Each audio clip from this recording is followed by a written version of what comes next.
Good morning dear students. आशा करता हूँ आप सभी स्वस्थ होंगे। लास्ट वीडियो क्लास में हमने कबीर दास जी को पढ़ा था। इसी क्रम में हम आरोह काव्यखंड में पाठ 2 मीराबाई को पढ़ने जा रहे हैं। मीराबाई को पढ़ने से पहले हम मीरा के विषय में जान लेते हैं। तो उनका व्यक्तित्व क्या था, उनका कृतित्व क्या है। तो मीराबाई का जो जन्म है वो सन 1498 ईस्वी में मारवाड़ रियासत के कुड़की नामक गांव में हुआ। मारवाड़ रियासत के कुड़की नामक गांव में सन 1498 ईस्वी में मीराबाई जी का जन्म हुआ। इनका विवाह 12 वर्ष की आयु में चित्तौड़ में के जो राणा सांगा हैं उनके पुत्र कुंवर भोजराज के साथ हुआ। तो मीराबाई जी का जो विवाह है वो महज 14 वर्ष की माफ़ कीजिएगा महज 12 वर्ष की आयु में चित्तौड़ के राणा सांगा के पुत्र कुंवर भोजराज के साथ हुआ। विवाह के 7-8 वर्ष के बाद ही इनके पति का देहांत हो गया। इनके मन में बचपन से ही कृष्ण भक्ति की भावना जन्म ले चुकी थी, इसीलिए वे कृष्ण को अपना आराध्य और अपना पति मानती थी। तो कृष्ण भक्त कवियों में मीराबाई का जो स्थान है वो प्रमुख है। मीरा सगुण धारा की महत्वपूर्ण भक्त कवित्री थी। कृष्ण की उपासिका होने के कारण उनकी कविता में सगुण भक्ति मुख्य रूप से मौजूद है। और इन्होंने देश में दूर दूर तक यात्राएं की। चूँकि चित्तौड़ राजघराने से बिलोंग करती थीं, अतः इनको अनेक कष्ट उठाने पड़े। राजघराने में इनको अनेक कष्ट उठाने पड़े, क्योंकि किसी भी राजघराने की जो पुत्र वधू है वो इस तरह से यत्र तत्र सर्वत्र विचरण करे, घूमे और भजन गाए, तो ये उनके लिए एक सम्मान के लिए जो है ठीक नहीं था कि राजघराने की बहू ऐसे जगह जगह साधु संतों के साथ बैठ कर के भजन गाए। तो ये उन्हें नामंजूर था। बाद में ये वापस जो है मेड़ता आ गईं। यहाँ से उन्होंने कृष्ण की लीला जो है, जो वृंदावन उनकी भगवान श्री कृष्ण की जो जन्मभूमि है वहाँ ये गईं और जीवन के अंतिम दिनों में वो द्वारका चली गईं। तो कहा जाता है कि ये उनसे भगवान श्री कृष्ण इतना ज़्यादा प्रभावित थीं कि मेड़ता आने के बाद फिर ये ब्रजभूमि गईं, इसके बाद वृंदावन गईं, ब्रजभूमि मतलब वृंदावन गईं। तत्पश्चात अंतिम क्षणों में ये जो है द्वारका चली गईं। माना जाता है कि वहीं रणछोड़ दास जी की मंदिर की मूर्ति में वो समाहित हो गईं। ऐसा केवल माना जाता है, किंवदंती है, इसकी कोई पुष्टि नहीं है। इनका देहावसान सन 1546 ईस्वी में माना जाता है। और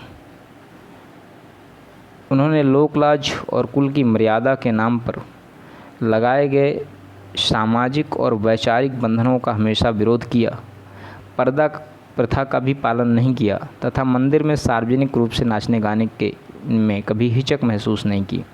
और यही एक मुख्य कारण है जिस राजघराने से वो बिलोंग करती थी, राणा सांगा के राजघराने से, तो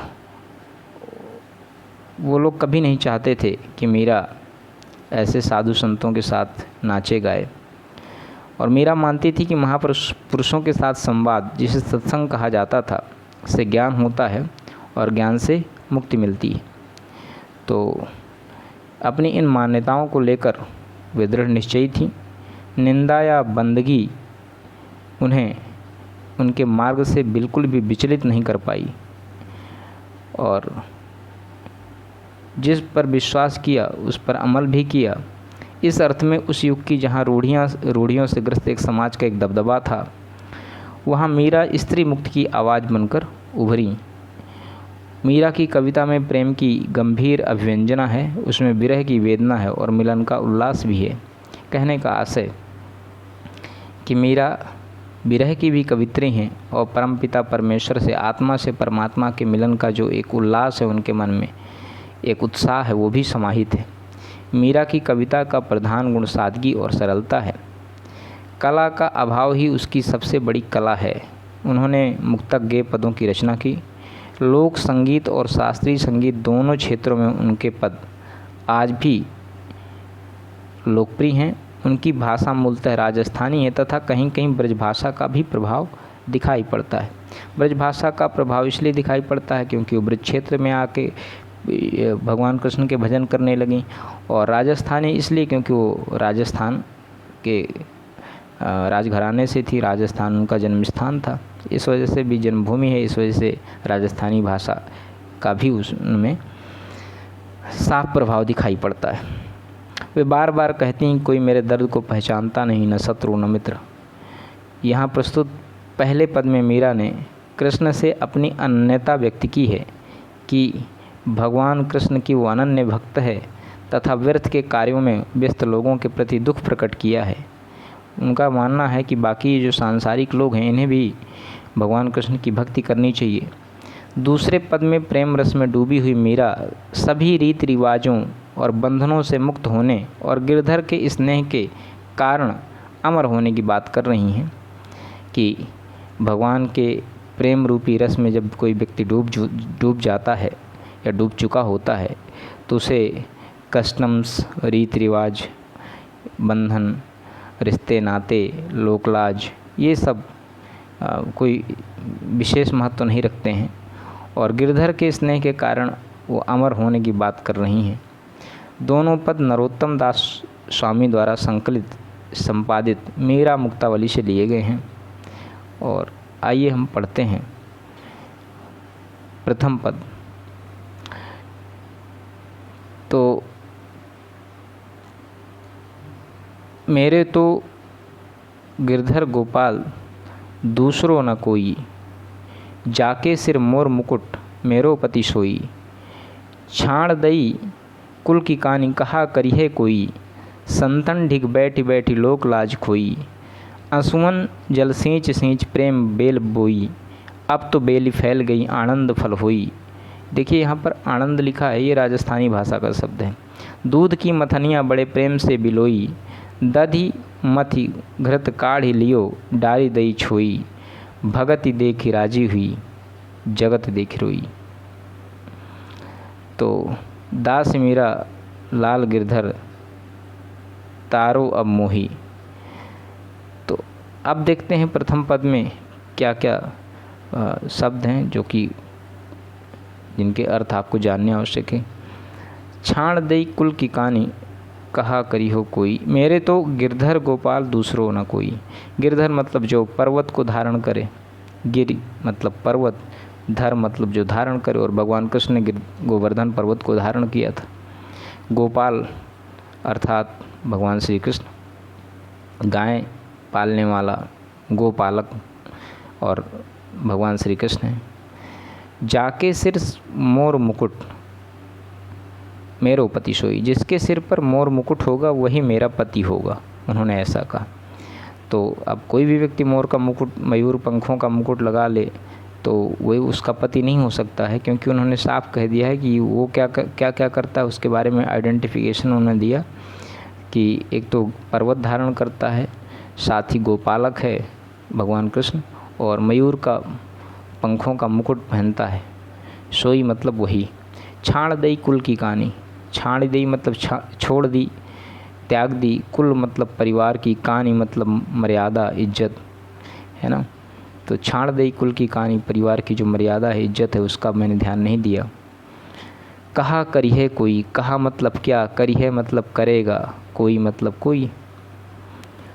संतन ढिग बैठ बैठ, संतन मतलब संतजनों के पास, ढिग मतलब पास, बैठ बैठ मतलब बैठ बैठ करके, संतन ढिग बैठ बैठ लोक लाज, समाज की जो मर्यादा है, सामाजिक मर्यादा का खोई मतलब मैंने खो दिया है। आंसुअन जल अर्थात आंसुओं के जल से, है ना, सींच कर, उनको सींच करके, प्रेमी बेली, प्रेम रूपी बेल, यहाँ पर रूपक अलंकार होगा, बोई मतलब बोई। अब तो बेल फैल गई, अब वो प्रेम रूपी बेल फैल गई है। आनंद, आनंद मतलब भगवान श्री कृष्ण का जो प्रेम है उससे जो आनंद प्राप्त होता है वो आनंद रूपी फल। परमपिता परमेश्वर भगवान श्री कृष्ण स्वयं आनंद की खान है, रस की खान है, तो इसलिए भी कहा कि आनंद फल हुई। दूध की मथनियाँ, मथनियाँ एक प्रकार का आप गांव में देख सकते हैं, मथानी कहते हैं उसे, लकड़ी की बनी होती है। अब हालांकि मैकेनिज़्म इतना ज़्यादा बढ़ गया है कि स्वतः ऑटोमेटिक जो संचालित होती है, ऐसी भी मथानी आ गई लोहे की, जिसको आप प्लग कर देते हैं इलेक्ट्रिसिटी से, और तो एक ऐसी भी मथानी है। लेकिन पहले जो मथानी होती थी वो लकड़ी की बनी होती थी, और एक मटकी में जो दही होता था उसमें उस मथानी को डाल दिया जाता था, और उसको क्लॉकवाइज एंटी क्लॉकवाइज बार बार घुमाने से जो छाछ होती थी वो अलग हो जाती थी, और जो उसका नवनीत होता था, जो मक्खन होता था वो ऊपर आ जाता था, और फिर घर की जो बड़ी बुजुर्ग महिलाएं होती थीं उस मक्खन को निकाल लेती थी, उससे घी बनाने का काम करती थी। तो बड़े प्रेम से बिलोई, तो बिलोई मतलब मथी, मथना। दधी मथी घृत काढ़ लियो, दही को मत करके घृत अर्थात घी निकाल लिया। काढ़ी मत काढ़ लियो मतलब काढ़ना मतलब निकालना। डारी दही छोई, छोई मतलब छाछ को डाल दिया, मतलब अलग कर दिया, डाल दिया। भगत देखी राजी हुई, और मैं भगवान की जो भक्ति है उसको देख करके राजी हुई। जगत देख रोई, और जगत को देख करके मुझे रोना आया। तो जगत अर्थात संसार, तारो मतलब मेरा उद्धार करो, छोई मतलब छाछ। फिर अब देखते हैं इसका भावार्थ क्या है। मीराबाई कहती हैं कि मेरे तो गिरधर गोपाल दूसरों का ही, मेरा इस संसार में, इस संपूर्ण संसार में यदि मेरा कोई है तो मेरा गिरधर गोपाल है, और मेरा कोई नहीं, दूसरों ना कोई। जाके सिर मोर मुकुट मेरो पति सोई, इस संपूर्ण संसार में मेरा गिरधर गोपाल है, अर्थात श्री कृष्ण ही सब कुछ है, दूसरे से मेरा कोई संबंध नहीं है। उन्होंने सीधे नकार दिया कि इस संसार में अगर मेरा कोई है, किसी से मेरा कोई रिश्ता नाता है, अगर कोई मेरा अपना है तो कौन है? कृष्ण है, इसके अलावा दूसरे से मेरा कोई संबंध नहीं है। जिसके सिर मोर मुकुट मेरो पति सोई, जिसके सिर पर मयूर का मुकुट है वही मेरा पति है। और छाड़ दई कुल की कहानी कहा करिए कोई, उनके लिए, किनके लिए? भगवान श्री कृष्ण के लिए मैंने परिवार की मर्यादा छाड़ दई, कुल की कहानी छाड़ दई। मैंने पारिवारिक जो मर्यादा है, जो राजघराने की मर्यादा है, जो मेरे परिवार की मर्यादा है, जिस घर की मैं बहू हूँ, मैंने उसकी मर्यादा को छोड़ दिया, त्याग दिया। मुझे उससे कोई परवाह नहीं है, कोई फ़र्क नहीं पड़ता है कि लोग क्या कहेंगे। उनके लिए मैंने परिवार की मर्यादा को छोड़ दी, त्याग दिया। अब मेरा कोई क्या कर सकता है, अर्थात मुझे अब किसी की कोई परवाह है ही नहीं। मैं संतों के पास संतन ढिग बैठ बैठी, संतन ढिग बैठ बैठ लोक लाज खोई। मैं संतों के पास बैठ करके, मैं संतों के पास बैठ करके सत्संग करके जो उनसे ज्ञान प्राप्त करती हूँ, और इस प्रकार मैंने लोक लाज भी खो दी है। मुझे संसार क्या कहेगा, ये लोक लाज को भी मैंने त्याग दिया है। क्योंकि मेरा मानना है, मीराबाई कहती हैं कि संतों के पास बैठ कर के सत्संग सुनने से जो ज्ञान प्राप्त होता है वो अलौकिक है। इसलिए मैंने इस लौकिक संसार की जो मर्यादाएं हैं, जो लौकिक संसार की लोक लज्जा है, उसका त्याग कर दिया है। मुझे उसकी कोई परवाह नहीं है। आंसुअन जल सींच सींच प्रेम बेली बोई, आंसुओं के जल से, मैंने अपने आंसू रूपी जल से, अर्थात मैंने रो रो करके अपने आंसुओं से जो जल निकला उससे सींच सींच करके भगवान श्री कृष्ण की जो प्रेम रूपी बेल है मैंने उसको बो दिया है। अपने हृदय रूपी धरातल में, अपने हृदय रूपी मिट्टी में मैंने भगवान श्री कृष्ण के प्रेम रूपी बीज, प्रेम रूपी बेल के बीज मैंने संजोए हैं और उनको आंसुओं से, उस बेल को आंसुओं से सींच सींच करके बड़ा किया। अब यह बेल फैल गई है और इस पर आनंद रूपी फल लगने लगे हैं। अब तो बेल फैल गई, आनंद फल हुई, और अब तो ये बेल फैल गई है, फल काफ़ी फैल गई है, काफ़ी बड़ी हो गई, विस्तृत हो गई। अर्थात भगवान श्री कृष्ण के प्रेम की जो बेल है उसने मेरे हृदय को पूरी तरह से आच्छादित कर लिया है, ढक लिया है। आप देखते होंगे जब भी गांव में आप लौकी का बेल लगाते हैं, लौकी के बीज बो देते हैं, फिर लौकी होती है या कद्दू होता है, तो आप लगाते हैं, एक बीज बोते हैं और पूरे घर में जहाँ जहाँ उसको जगह मिलती है वो विस्तृत होती जाती, बढ़ती जाती, फैलती जाती। ठीक उसी प्रकार से मीरा ने अपने हृदय रूपी ज़मीन पर, अपने हृदय रूपी मिट्टी में भगवान श्री कृष्ण की प्रेम रूपी बेल को बोया और बड़े यत्न के साथ अपने आंसुओं से उसे सींचा, और अब वो भगवान श्री कृष्ण की प्रेम रूपी बेल मीरा के संपूर्ण मन मस्तिष्क को, उसके हृदय को आच्छादित कर चुकी। और अब जब बेल फैल गई है तो इस पर निश्चित रूप से आनंद रूपी फल लगने लगे हैं। अर्थात कहने का आशय है कि वो भगवान श्री कृष्ण के प्रेम रूपी आनंद को, भगवान श्री कृष्ण के प्रेम रूपी आनंद को महसूस करने लगी।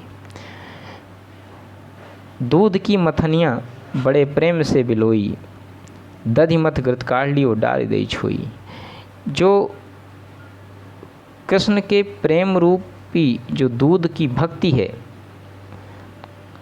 भगवान श्री कृष्ण के प्रेम रूपी दूध को भक्ति रूपी मथानी में, भगवान श्री कृष्ण का जो प्रेम है वो क्या है, एक प्रकार से दूध है, और उसको प्रेम की मथानी से मैंने बहुत अच्छे से बिलोया है, अर्थात बहुत अच्छे से मथा है।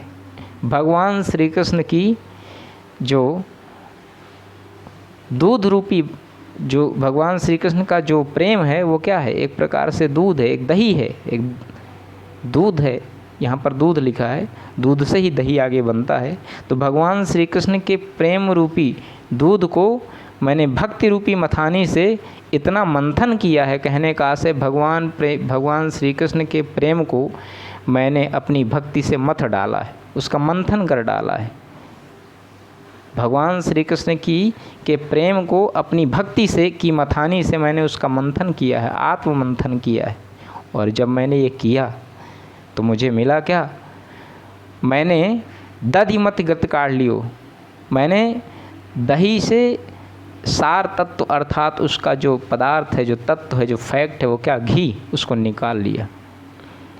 मैंने उस दही से, जो बहुत सारा दही था, जब आप उसको मथते हैं तो उसमें जो सार तत्व निकलता है, जो फैक्ट निकलता है, जो पदार्थ निकलता है, जो मूल तत्व जो निकलता है, नैनू या नवनीत के रूप में, मक्खन के रूप में आप उसको निकाल लेते।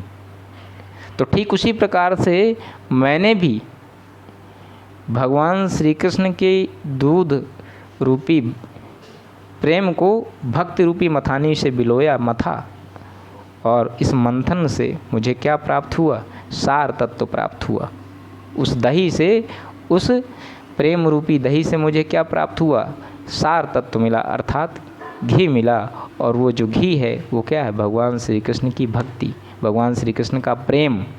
और इस छाछ रूपी सारहीन संसार को, इस छाछ रूपी सारहीन संसार को, इस छाछ रूपी सारहीन ये जो समाज है, ये जो अंश है, ये जो भाग है, उसको मैंने छोड़ दिया। दधि मथ घृत काढ़ लियो, दही को मथ करके मैंने घी निकाल लिया। जैसे हम दही को मथने के बाद घी निकाल लेते हैं, कवित्री मीराबाई कहती हैं, ठीक उसी प्रकार से मैंने भगवान श्री कृष्ण के प्रेम रूपी दही को मथा और उससे भगवान श्री कृष्ण का जो प्रेम तत्व है, जो सार तत्व है, परमपिता परमेश्वर को मैंने निकाल के अपने हृदय में बसा लिया। और जो छाछ तत्व बचा रहा, कौन, ये जो मोह है, माया है, संसार है, इसको मैंने वहीं छोड़ दिया। भगति देख राजी हुई, जगति देख रोई। मीराबाई कहती हैं कि प्रभु के जो भक्त है, उनको देख कर के बहुत प्रसन्न होती है। जो प्रभु के भक्त हैं, जो उनकी भक्ति करते हैं, तो उस भक्ति को देख कर के मीरा बहुत प्रसन्न होती है। और संसार के लोगों को, इस समाज के लोगों को मोह माया में लिप्त होकर मीरा जब देखती है कि ये मोह माया में वशीभूत हैं, इस सांसारिक मोह माया के बंधनों में इस तरह से बंधे हुए हैं, लिप्त हैं, ये मेरा है, ये मैं हूँ, मेरा बच्चा है, ये मेरी प्रॉपर्टी है, ये मेरे महल हैं, मेरे घर हैं, मेरे द्वार हैं, इस तरह के माया मोह में जो लिप्त संसार और समाज को जब मीरा देखती है तो बहुत रोती है। उसे रोना आता है कि ये लोग व्यर्थ की चीज़ों में अपना समय गंवा रहे हैं। तो भगत ही देखी राजीव, अर्थात भक्ति को देख करके भगवान श्री कृष्ण के भक्तों को और उन भक्तों जो भक्त हैं भगवान श्री कृष्ण के, जो भक्ति करते हैं, उस भक्ति को देख करके मीरा बहुत प्रसन्न होती है। और सांसारिक लोगों को माया मोह में लिप्त देख करके मीरा बहुत रोती है। दास मीरा लाल गिरधर तारो अब मोही। मीराबाई स्वयं को भगवान श्री कृष्ण का, गिरधर का दास बताती है। वो स्वयं को कहते हैं कि गिरधर की मैं दासी हूँ, उस कृष्ण की मैं दासी हूँ। हे परमपिता परमेश्वर, मैं आपकी दासी हूँ, आपकी सेविका हूँ। और तारो अब मोही, अब मुझे इस भवसागर से पार कर दो, मेरा अब उद्धार कर दो, यही मैं आपसे सिर्फ प्रार्थना करती हूँ, यही निवेदन करती हूँ। तो आइए देखते हैं इसमें विशेष बातें क्या रहीं। पहली चीज़ ये कि मीरा कृष्ण प्रेम के लिए परिवार और समाज की परवाह नहीं करती। अर्थात भक्ति और प्रेम में दो समानताएं हैं। जब आप भक्ति करें या फिर प्रेम करें, इन दोनों ही परिस्थितियों में यदि आप परिवार व समाज की परवाह करते हैं तो आप उसमें अधूरे रह जाएंगे। इसलिए मीरा ने कृष्ण प्रेम के लिए परिवार व समाज की परवाह नहीं की। उन्होंने कुल की कहानी छोड़ दी। कहा करी है, कोई साफ कहा है कि मैंने पारिवारिक जो इज्जत है, कुल की जो मर्यादा है, उसका त्याग कर दिया। मीरा की कृष्ण के प्रति जो अनन्यता है, जो अनन्य भाव से ईश्वर के प्रति प्रार्थना करती हैं, ईश्वर की भक्ति करती हैं, भगवान श्री कृष्ण को अपना इष्ट अभीष्ट सब कुछ मान लिया है, तो उनके इस अनन्यता व समर्पण भाव को यहाँ पर साफ रूप से दिखाई पड़ता है कि मीरा कृष्ण के प्रति अनन्य हैं, अनन्य भक्त हैं, उनकी अनन्यता है वहाँ पर। और मीरा भगवान श्री कृष्ण के प्रति समर्पित भाव से प्रेम करती हैं, उनसे उनकी भक्ति करती हैं। अनुप्रास अलंकार की छटा है, आप देख लें, सेंची सेंची में है, पुनरुक्ति प्रकाश अलंकार है इसमें, और बिलोई छोई रोई ये सब जो है अंत्यानुप्रास अलंकार है। बैठी बैठी सेंच सेंच में पुनरुक्ति प्रकाश अलंकार है, और माधुर्य गुण है इसमें। राजस्थानी मिश्रित ब्रजभाषा का सुंदर स्वरूप है। मोर मुकुट और प्रेम बेल में, है ना, मैंने पहले भी बताया, मोर मुकुट और प्रेम बेल में रूपक अलंकार है, प्रेम बेल, और सबसे ऊपर है मोर मुकुट। तो इसमें जो है रूपक अलंकार है। संगीतात्मकता व गेयता है पद में, आप इसको गा सकते हैं संगीत के माध्यम से। तो आइए देख लेते हैं इसमें क्या प्रश्न बन सकते हैं। मीरा किसको अपना सर्वस्व मानती हैं तथा क्यों? तो मीरा कृष्ण को अपना सर्वस्व मानती हैं क्योंकि उन्होंने कृष्ण को बड़े प्रयत्नों से, बड़े यत्न से पाया है, वे उन्हें अपना पति मानती हैं। मीरा कृष्ण के विषय में क्या क्या बताती हैं? तो मीरा कृष्ण के विषय में बताती हैं कि उसने अपने आंसुओं से श्री कृष्ण की प्रेम रूपी बेल को सींचा है। अब वो बेल बड़ी हो गई है और उसमें आनंद फल लगने लगे हैं। अर्थात कहने का आशय है कि भगवान श्री कृष्ण के प्रेम को प्राप्त करने के लिए उसने भगवान श्री कृष्ण की प्रेम रूपी बेल को पहले अपने मन में उसके बीज बोए, फिर उसको अपने आंसुओं से सींचा, अर्थात बहुत दुख सहना पड़ा। अब वो बेल बड़ी हो गई है, निश्चित रूप से उसमें आनंद रूपी फल होगा, और जब फल होता है तो वास्तव में बहुत ही आनंद होता है। आप किसी पेड़ पौधे को, किसी पौधे को आप बड़ा करें और एक दिन जब वो फलने फूलने लगेगा तो जो उसको लगाने वाला है सबसे ज़्यादा खुशी उसको प्राप्त होती है। मीरा के रोने और खुश होने का क्या कारण है? तो उन्होंने कहा ना कि जो अंतिम पंक्ति है, भगत ही देख राजी हुई जगत देख रोई। तो मीरा क्यों खुश होती है और क्यों रोती है? तो मीरा बताती हैं कि भक्तों को देख कर के वो प्रसन्न होते हैं कि जब भगवान श्री कृष्ण के भक्त उनकी भक्ति करते हैं तो उन्हें बहुत हार्दिक प्रसन्नता होती है, तथा संसार के जो सांसारिक लोग हैं इनकी अज्ञानता, इनकी दुर्दशा देख करके उन्हें रोना आता है। क्या अज्ञानता है, क्या दुर्दशा है संसार की? संसार इसलिए भी अज्ञान है कि जो क्षणिक चीज़ें हैं, जो आज हैं कल नहीं होंगी, जो बंगला गाड़ी, जो दुनिया के तमाम सांसारिक रिश्ते, ये सब यहीं के यहीं रखे रह जाएंगे, कोई साथ नहीं जाएगा। तो ये जो क्षणिक चीज़ें हैं इनमें लोग इतने लिप्त हैं माया मोह में, इस अज्ञानता, इस दुर्दशा को देख कर के वो रोती। कृष्ण को अपनाने के लिए मीरा ने क्या क्या खोया? कृष्ण को प्राप्त करने के लिए मीरा ने अपने परिवार की मर्यादा व समाज की लाज को खोया है, अर्थात उन्होंने किसी की परवाह नहीं की।